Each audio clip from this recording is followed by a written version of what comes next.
Serving up at the breakfast buffet, we have Rodrigo Ponce, an optical technician. Learn about his story and his journey here on the breakfast buffet. I hope you all will enjoy. Do it! Play Jazz a call. Major decision, 14-4.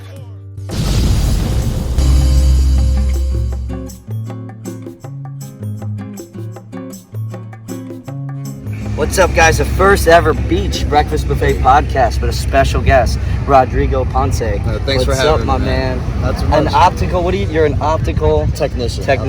So you do a lot of cool stuff. Yeah. Right? You deal with a lot of the processors that you're actually holding right now in your phone. The processors in your phone, right? Correct. Yep, they're coming out of those machines for sure. Yeah. And, A jack of all trades, I heard. Correct, You're very yes. impressive. You know, JP was telling me great stories. You know, you work with I music, hope- you I do a hope bunch of so, stuff. yeah. Some bad stories too, but you know, we'll save that for later. yeah, we'll you say know? this. We'll cut those out. Yeah. So we're enjoying a nice beach day. We're killing two birds with one stone, filming the podcast, also getting a nice tan. Oh right? yeah. Oh yeah. Sure thing. Yeah, the sun is really hitting today. It's a beautiful day. Can't miss it. Jersey Shore, first time at the Jersey Shore? Oh yeah. No. No? Yeah. Been at the shore many times. Oh yeah, down Many at the times. shore. There's no other place to be, right? Oh yeah.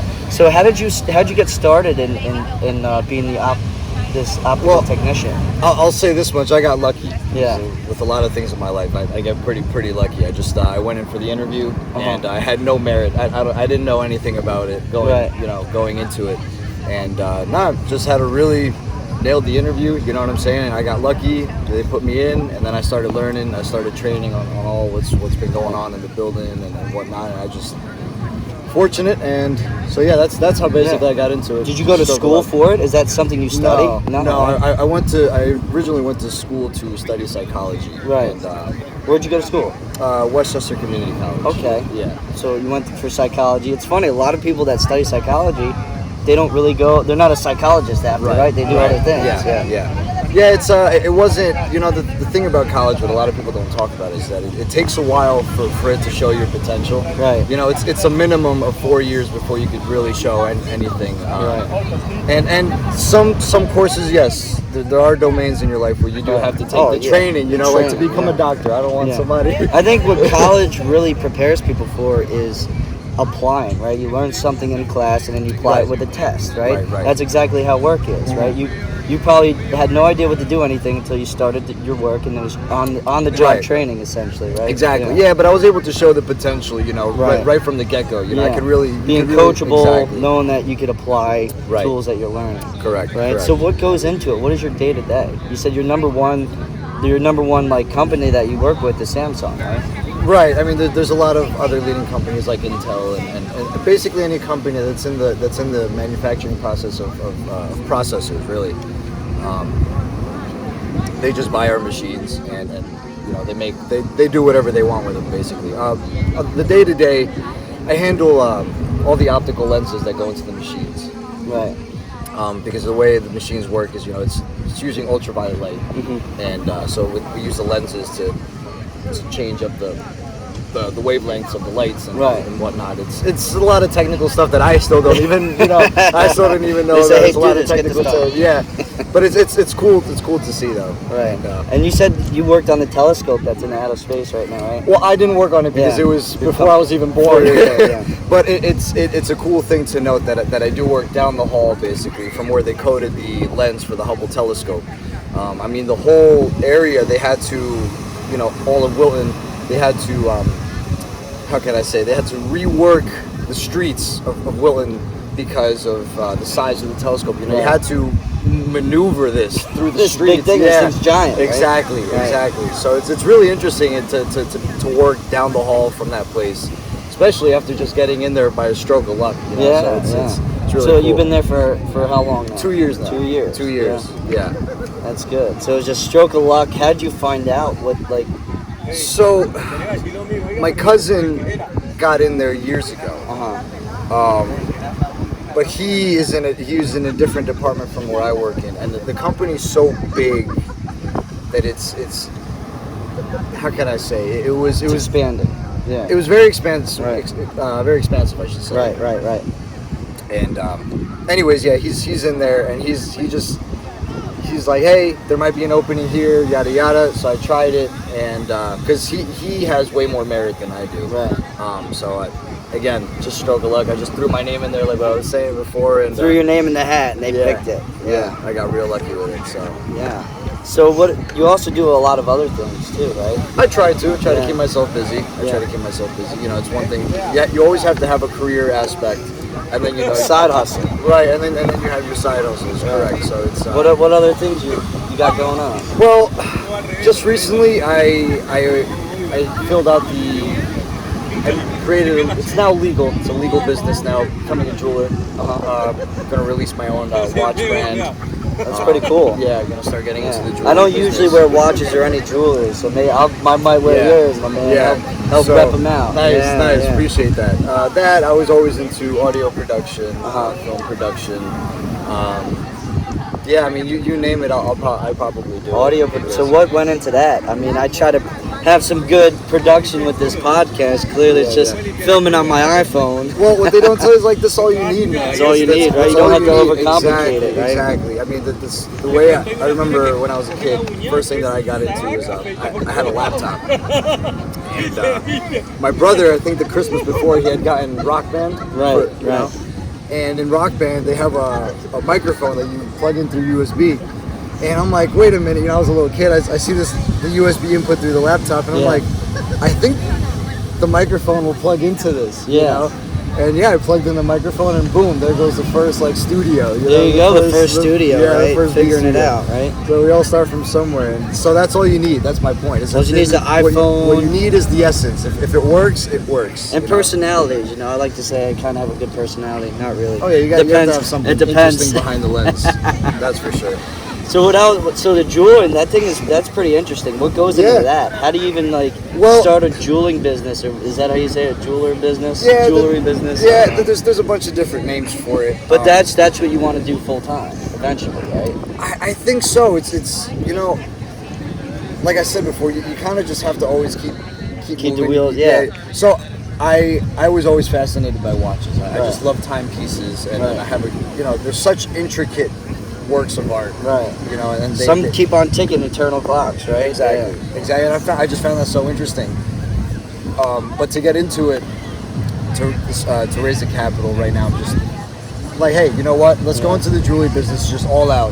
Forget about just going just into the single domain of watches. I'm like, let's just go all out into it.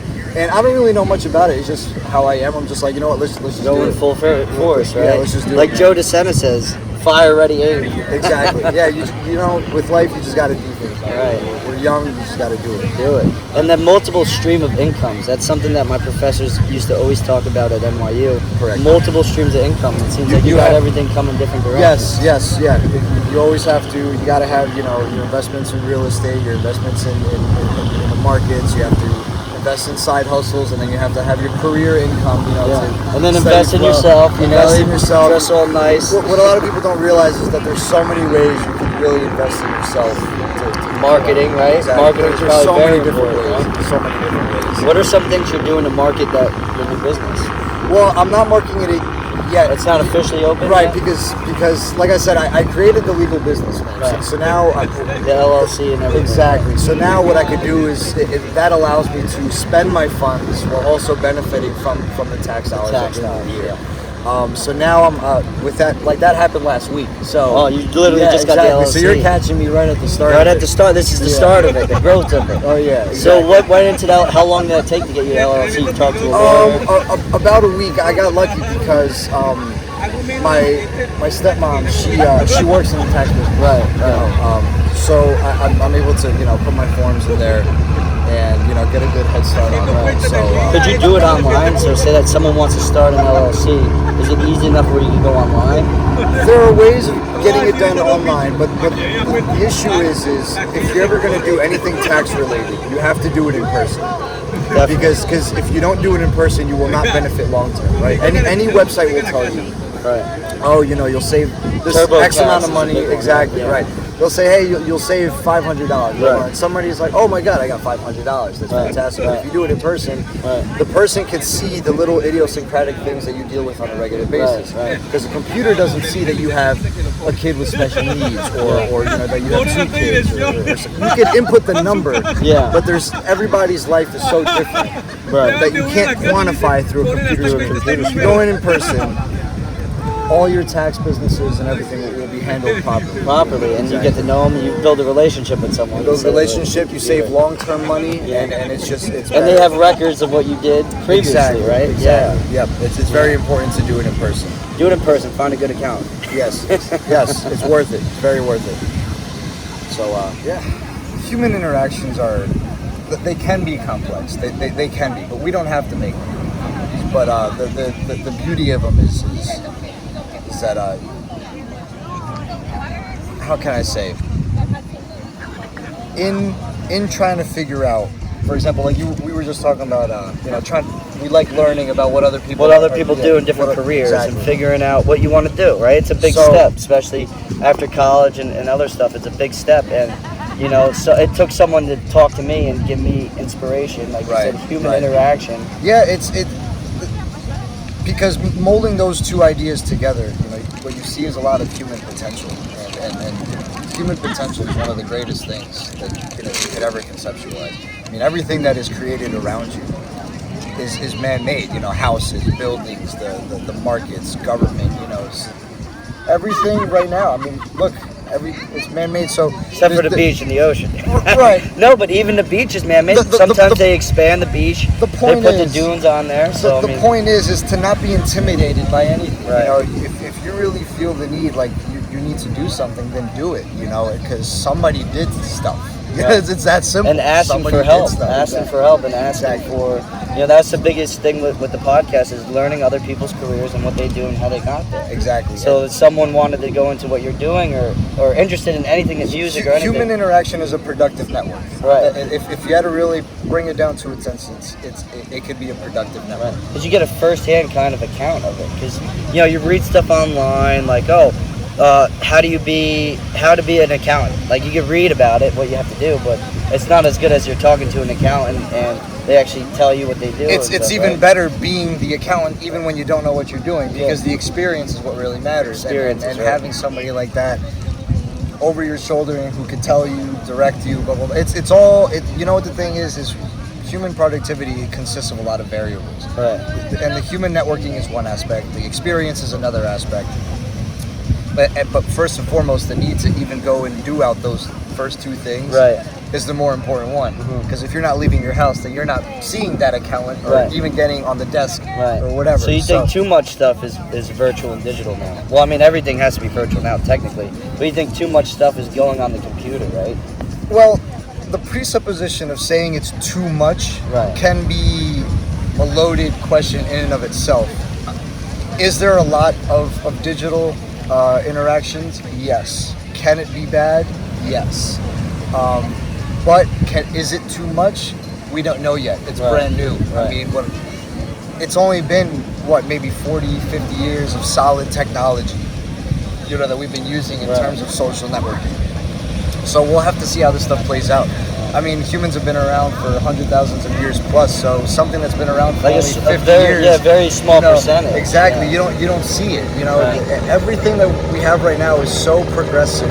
Like, we need to really see how this stuff plays out. We don't know if it's good or bad or too much. Yeah. We have to see it how it For example, the Juuls. Everyone smokes the Juuls, right? So like back in the 50s or 40s, everyone smoked cigarettes. No one knew the health risks from it, and then all of a sudden people learned it gave them cancer and stuff, and it was a big exactly. It's always so you wouldn't know about juuling until maybe 20 years, right? Right. Yeah.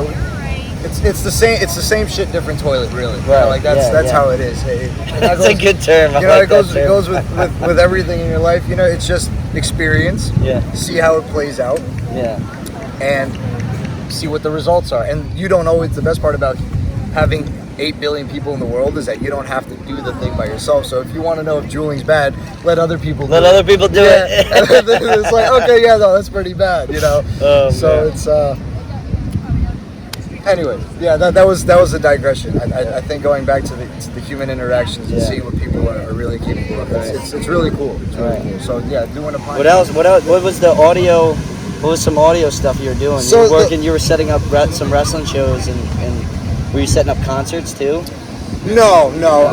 It was always more of a side hobby. I learned how to play guitar from a very young age. So music was always just that part of me. Like I have it at home. I know it's always there. You know, it's like a meditative experience.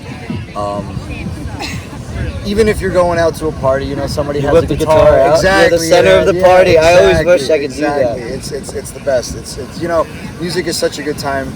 I know that there's definitely many ways you can make money out of the music domain, but because to me it's just a hobby, I have no aspirations to really go that route. So I went away from that. I went away from that. So I just always have it as a side. That's awesome. Yeah. Or if you're at like you said, you're at a party, you whip that. Hell yeah. You whip that bad boy out. Just do that. Everyone circles around you. You know. Exactly. No, it's a good time. It's always a good time. Definitely. So what's next for you? I always ask this. Right, your adversity moment. What is some adversity you went through in your life that is a part of you, a part of your story now?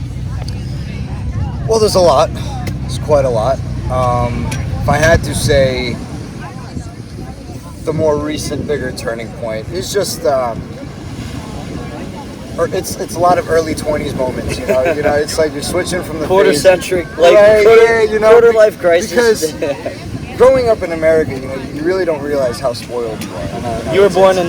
No, I was born in Yonkers. Yonkers. I was born I know a bunch of people from Yonkers. Yeah. And I moved to Rockland when I was around like 10 years old, and that's where I met this guy, the cameraman. The cameraman, JP. Yeah. Who's his birthday, by the way, today? Cameraman's birthday. It's the cameraman's Shout birthday. Shout out to the guy holding the phone. But no, it was when I moved to Connecticut. I moved in with my pops. Yeah. And at that point, when I moved in, life was, you know, not definitely needed its improvements for sure. And I feel like your 20s, it's a very, not a weird moment, but it's a time for you to figure your stuff out, figure your crap out. It's not just that you could always look. The thing is, you always have time to figure your stuff out because everybody always has their idiosyncratic issues all throughout their life, from age 0 to age 99. The difference is that when you're in your 20s, you have the stamina, the energy, and everything to take the risks and to really figure out what's going on. Because not just to figure out, it's to solve what's going on. Because that's the time. I mean, you have all the energy. Wake up early. You know, get up early, clean your room, and go get out of the house and do win stuff. The day, right? Exactly. And if you fail, that's fine because you're 20. Yeah, you know, you make it happen. You have so many more years to go. So, there's a lot of things adversary-wise that I could get into, but it all comes down to the same shit. Just, you realize, all right, it's a low point. Nobody's going to fix this shit for me. Get up and do something. Yeah, get it over with. That's all. Fix your stuff and get it done. Just like everybody else. There's nothing special to it. Right. So you live in Connecticut now, right? Is that technically New England? Are you a New Englander now? Is that like a big debate? Like, there's some people from Connecticut, they think they're part of the tri-state area, but then you have some parts of Connecticut, I'm from New England. Like, come on. What is your opinion about that? Or you haven't lived there? I haven't lived there long enough, for sure. It's only been. Is that a thing? Is that like really a thing? I don't know. If it is, it doesn't interfere with my lifestyle too much, so it's not that important to me. It's just a funny thing. Exactly. To throw out there, Yeah. I guess it's just part of the tri-state culture. Tri-state culture. Yeah. So what's next for you? What do you got going on now besides your jewelry? Well, what's next? How had this whole pandemic played out in your life, your career, and the stuff that you're doing? The pandemic, I was treated very fortunately because I didn't lose my job. I was able to still work the 6-7 days a week. Nothing really stopped. Nothing changed. Yeah, nothing really stopped. And Connecticut, I felt like was more open than really New York and New Jersey. Connecticut was more open. Yeah, for sure. You know, Connecticut is not as diverse as the other states. It gets real diverse in the city. Stanford, Bridgeport, things like that. But for the rest of Connecticut, it's very open. You know, people aren't like living on top of each other. Yeah. So That's what I realized about Connecticut, because I always drive through it, right? To go up to Massachusetts, you always have to go through Connecticut. Right. And I only know like a handful of people from Connecticut. I don't know. I know you got Yale there, right? like I would even imagine like upstate New York opened up just fine. I bet you they kept to themselves. I bet Yeah. you nobody even knew, because they got So the open, farms. right? Yeah, to nobody's on top themselves. of each other. It's like some parts of PA are like that, or a Exactly. lot of parts of PA. Right. I think it's really only in the cities where people really got affected. I was fortunate enough to stay Stay working. work, yeah. All right, so who is Rodrigo Ponce, and what do you want to be known for? Wow, that's a loaded question. Yeah. So the what always stays, but it's the who that constantly changes. The what holds yourself accountable and responsible. Oh, Right. at least I think it is. I don't know. It could be wrong. But I ask everyone this question. Yeah. How could I answer that? Because your who kind of always changes throughout your life, right?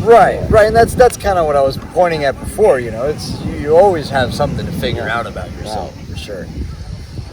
The who he is, he's definitely a changing man for sure. Definitely.